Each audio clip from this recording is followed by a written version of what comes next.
I've got a grand final themed T-shirt for you guys. If you can see it, you can maybe guess where it's from or which grand final. No. Lords of something. Grog. Do you know who the person is on the skateboard, Rich? I mean, it looks like Mal Meninga, but I'm guessing it's not Mal Meninga. No, it's Andrew Johns from 1997. Ah. Well, I guess with the hat, he must be Newcastle. Yeah, famous photo after they beat Manly, and he may have had a couple of drinks, and he was skateboarding down the main street of Newcastle with his shirt off, and I think 2 beers in each. So yeah, a bit of grand final themed costume for it. But that was the year it was only half a grand final. Yeah, but it doesn't really count. That was the greatest grand final ever, Phil. That actually was the greatest grand final. And I can say that even as a Manly fan, and we lost in the last 6 seconds. Not that I'm bitter or haven't gotten over it. Yes, and we were robbed because Adam McDougall should have been sent off for using Jeff Tooby's head as a driveway. But yeah, not that I'm bitter. No, the grand final, it should be, yeah, as Phil said. I mean, there's a bit of romance, a bit of the fairy tale element about Penrith. Nearly all of them are local juniors. Penrith have always been a kind of unfashionable club. You know, they've only ever won 2 grand finals in, was it the late 60s, early 70s they came in? And it's a very working class area. So, yeah, it's good to see. You know, they've lost 1 game all year, which is remarkable. And I think they lost that game by 6 points. So it's some feat. And then also on the other side of things, you've got the whole Cameron Smith, Willie, won't he retire? Is he the GOAT? Yeah, so there's a bit of magic there. No, he's not the GOAT, is he? Because he's not. He's not actually a GOAT. He's a human being. No. Was it in the paper or is it in the? Well, did you just put it online yesterday? I know there's many things to talk about in the League Express, especially on the letters page. After the Wakefield Salford St Helens game, rather, on Friday or Thursday, I don't care. Thursday, wasn't it?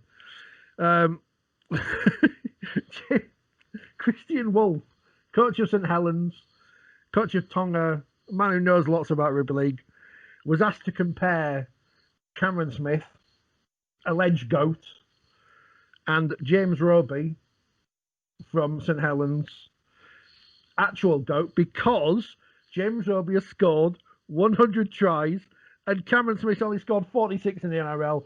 So get back, Smith. Get back. James Roby scored more tries. He's better than you. I mean, I don't want to get into an argument with you, Rich, but I'd say probably Cameron Smith's 2 World Cup trophies. No. He scored 100 tries. Origin Series wins. And, no. Yeah. It's all about try scoring. Well, Martin Afire is the greatest player of all time, isn't he? Let's just forget all the goals he's kicked as well. How many goals has Roby kicked? I mean, the other thing is, I think.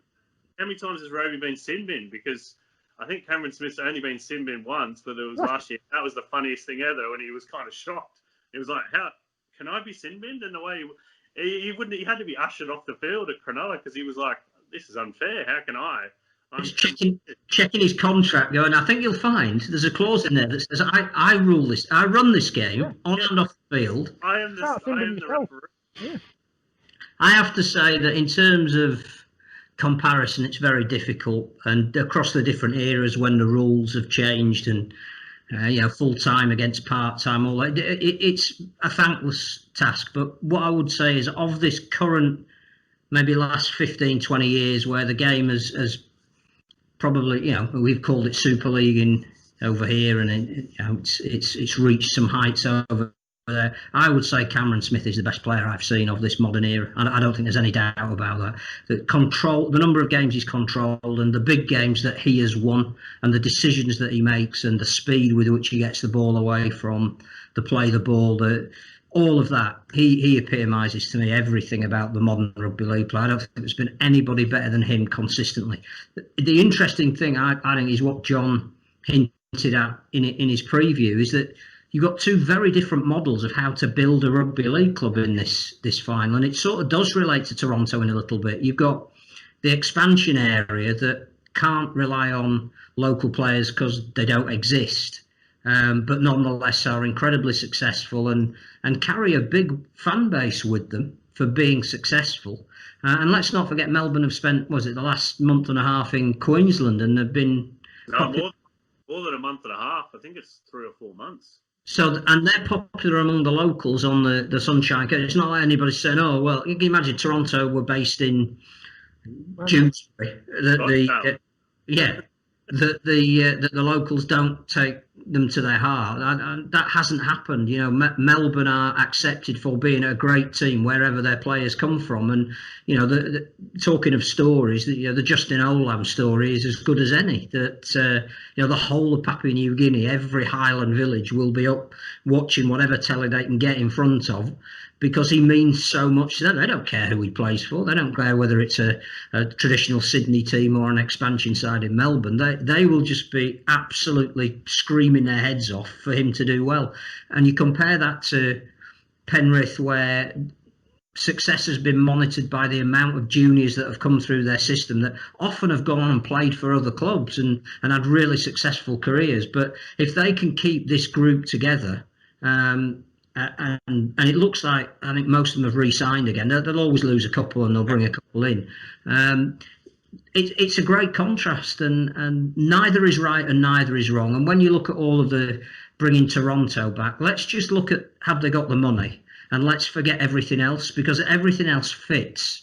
That, you know, it doesn't matter that they don't have Canadian players at the moment. There aren't Canadian players they could have. It doesn't matter that they play on in another market. The sport needs another market. It doesn't matter that they bought in 10,000 fans. They are all really good things that the sport needs. To me, it's purely down to, does the bloke who wants to take them over have the money? And if he does, you have to let them in, and the model is Melbourne. Who's going to win on? Well, no. Before we get on, who's going to win? Who are the or where are the key battles for those of us who don't watch the NRL, but will tune in on Sunday because there's nothing else better to do at 8:30 in the morning than watch the Melbourne Storm versus the Penrith Panthers. I would kind of, like, not knowing anything, pitch this game as Penrith being the Salford of things, but as you say, they've had such a great season that they're almost St Helens of last year. Only losing one game is an amazing achievement, regardless of the situation. Yeah, you could say they're kind of a Salford or a Wakefield or a Castleford, because, as I said, they've never been a rich club. They are actually, funnily enough, reasonably rich now because they have a massive workers club, and it brings in a lot of pokey money. And I actually went out there in 2016 when Zach Hardacre was there and saw their centre of excellence, and it's just amazing. The facilities that they've got there are world class. But the funny thing about that area in Sydney, it's so far from the beaches that there's probably two things to do, and that's, well, maybe three: play rugby league, drink, and gamble. So I think they have that benefit that rugby league is a religion out there. And as you said, there's so many players. You look at Wade Graham at Cronulla, he's a Penrith boy. Luke Lewis, who won a grand final in Penrith and then went to Cronulla. Blake Austin, Akaloa as well. They're all Penrith. They produce so many players. Tim Sheens is another, ex Penrith player and coach.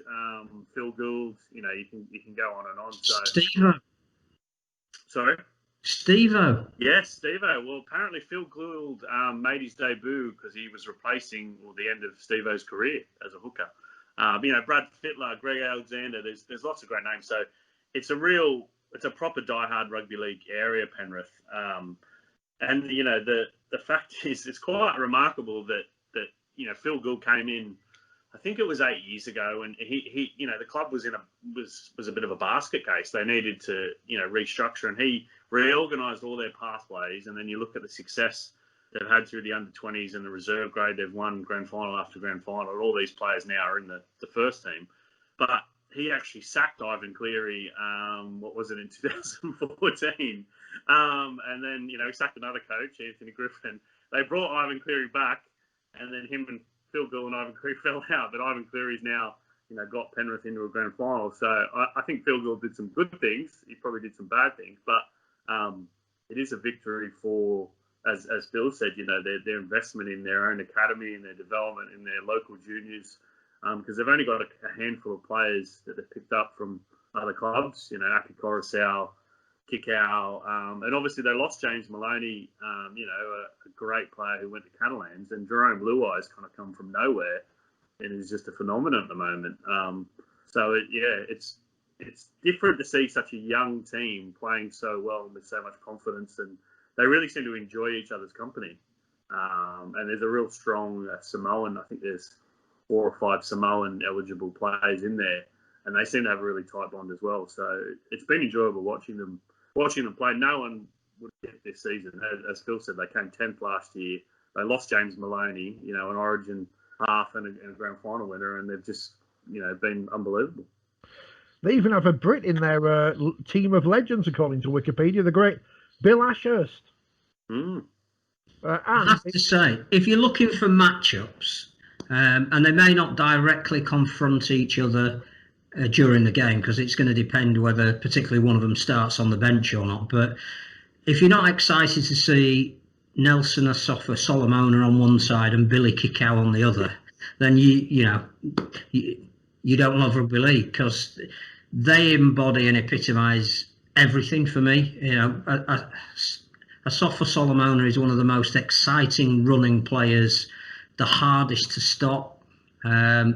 He's been coming off the bench a little bit, but can change a game. And Kikau is just running just slightly wider off the likes of Nathan Cleary and Jerome Luai. He's and again when he goes up for a high ball, he epitomises everything, and their stories are great as well, where they come from and who they might be. The other thing is, let's link this to the World Cup. So let's have a reason for watching it over here in the relatively early hours of Sunday morning. There's going to be lots of stars that we're watching that are going to be featuring for nations other than Australia, New Zealand, or England.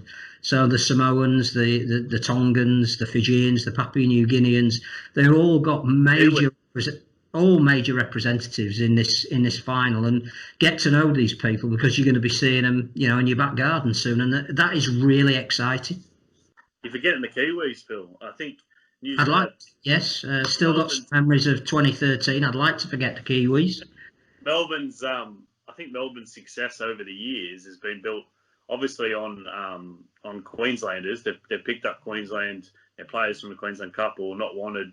Cameron Smith, for example, Billy Slater, Cooper Cronk, Greg Inglis, although they did pluck him from New South Wales, but and Queensland and New Zealanders. Sorry, so you've got the 2 Bromwich brothers, Kenny and Jesse, who are outstanding players. You've got Nelson, the Sofa Solomon. You've got Brandon Smith.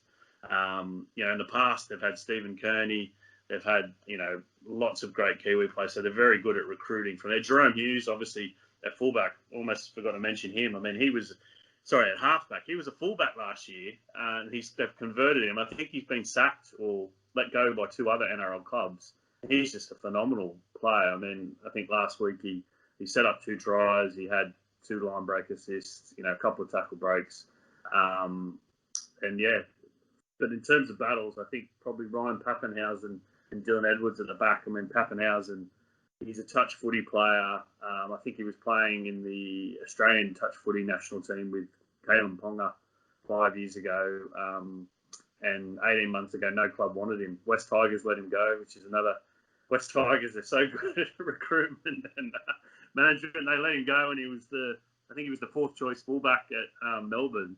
And now, he's probably going to be in the Origin. Well, he'll be in the greater squad. He might make his Origin debut. He's playing in a grand final. He's just an unbelievable player with speed that you just can't you can't stop. The Flying Dutchman. And it Phil, but yeah. It could be Josh Addo-Carr's last game. Obviously, he's been a fantastic advert for the sport, as well as being an astonishing player. The Fox, rumoured to be going to A team in Sydney at the end of this, but who knows, if he wins another grand final with Melbourne, he might be tempted to stay. But I just think it's got everything. There is no favourite, because you would say the experience of Melbourne should probably make them favourites, but every time in this season Penrith have been backed against, they found a way to win. and they play such intense football in the open 20 minutes of a game. There was some ridiculous stat that in all bar one of the games, they've been nilled their opponent at half time. You know, all that just says something about how well prepared they are. So yeah, no, just sit back, you know, get a couple of mugs of coffee on and some toast, and don't forget the clocks go back an hour, so don't get up an hour after it started. If you can, get up at 5 a.m. and watch the women's grand final as well, where Brisbane will actually win something this year, and it should be fantastic. And the fact that Nathan Cleary didn't get the Dally M probably just gives him that little bit extra to perhaps stamp his mark on the game. And again, that father and son thing's fantastic, isn't it? Because isn't it the last time Penrith won? Was it John Lang and Martin were together in the ranks? So again, you know, history does repeat itself. And just to remind you, Phil, too, that Ivan Cleary's from the Northern Beaches and is a ex-Manly player. But just on that. On that, Phil, what did you make of, and Rich, what did you make of Nathan Cleary not getting the Dally M? I mean, don't get me wrong, I think Jack White is a great player and had some terrific performances, but Canberra finished 5th. Penrith finished 1st, lost one game all year, and he was, you know, their best player throughout the season. I know he had the TikTok thing, you know, telling a bit of fibs with his TikTok dancing, but surely that's the wrong call. Well, I mean, whose fault is it? Whose fault? Who do we blame? Well, I think Rupert Murdoch. Yeah. I think there was a lot of blame being dished out because the Daily Telegraph accidentally published the result, because we know about embargoes and the rugby league beta. There's never, you know, but yeah, no, I just think that was a bit of a gaffe, shall we say? But I think they got all the other awards. I think Harry Grant, Rookie of the Year. You know, he's the next Cameron Smith that Melbourne have got. And I saw yesterday that they were thinking about sending him to Super League this year to get more games instead of the West Tigers. I mean, wouldn't it be good to see him? You know, yeah. Under the new rules, he would have destroyed this competition. Yeah, I mean, he was leading, or he was up the top of the Dally M early in the season. I mean, he's only a 22-year-old kid with, you know, 15 games. He's just a freak of a player. So it's quite nice for Melbourne that even if Cameron Smith does retire, they've got Harry Grant there. They've also got Brandon Smith, the New Zealand Test hooker, who can play a bit. So talk about an embarrassment of riches. Would that be the Harry Grant of which suburb of Melbourne does he come from? I think the one from far north Queensland, yeah. Which again, you know, let's stop getting hung up about where players come from. Let them just entertain us. Without going old Joel Kane on you, Cameron Smith is $4 favourite to win the Clive Churchill Medal. Nathan Cleary $4.50. Ryan Pappenhausen $9. I don't know how these Australian odds work. They're all very confusing.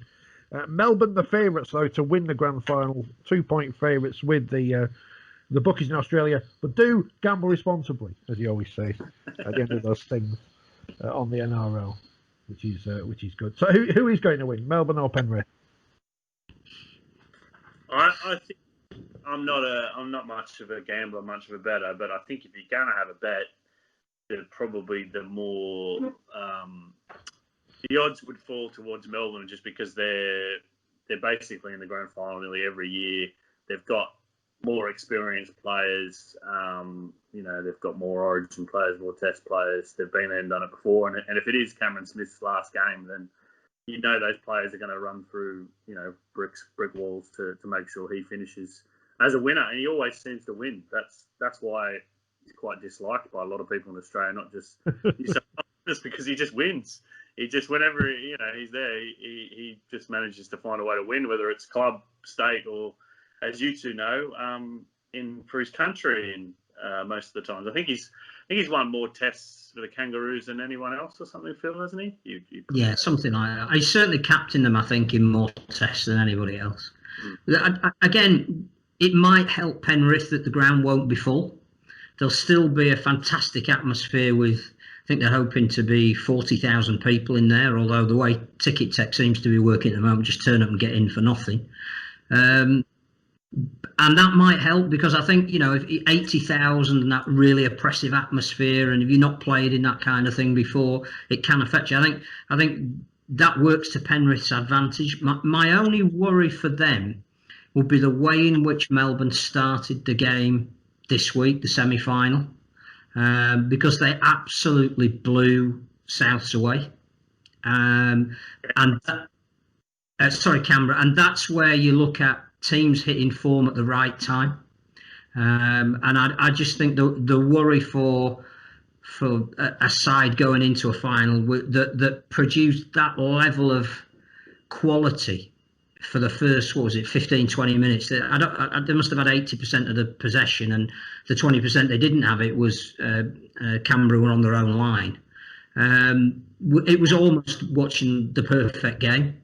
And if they can reproduce that, then that will put Penrith under pressure they haven't been put under too often this season. And that's when you find out, in a big game, how players cope with it. But I think this is one way we don't care who wins. Let's just entertain us regally at breakfast on Sunday.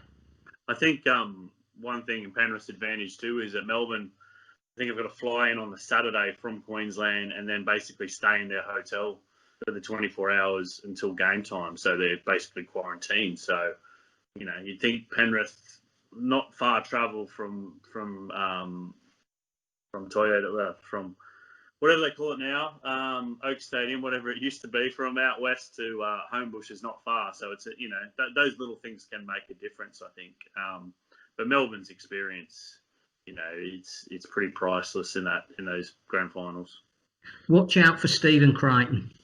I have no idea who is going to win the man of the match, but if you're talking about kids that have made an impact on a season this year in either hemisphere, he is as good as anything I've seen this year. And he's 19, maybe just 20. 20. I think, yeah. 20. He has been week in, week out. Normally you say, oh, well, he's a young kid, he'll have a little blip during the season and he might come back at the end. He's been consistently absolutely brilliant. And Melbourne don't have a weakness, but they haven't had a settled centre combination this year. And if I was looking for a guy that might exploit that, get the ball to Crichton as often as you can. Just on that, Phil, I mean, you remember Dean Farah, one of my favourite players. Yeah, I mean, he can't get in the team because Crichton and Naden have been playing so well, and Tyrone Main. So that goes to show, when you've got, a New Zealand representative, a world-class centre like Dean Farah who can't get a run, you go the strength that the Penrith have got in their team.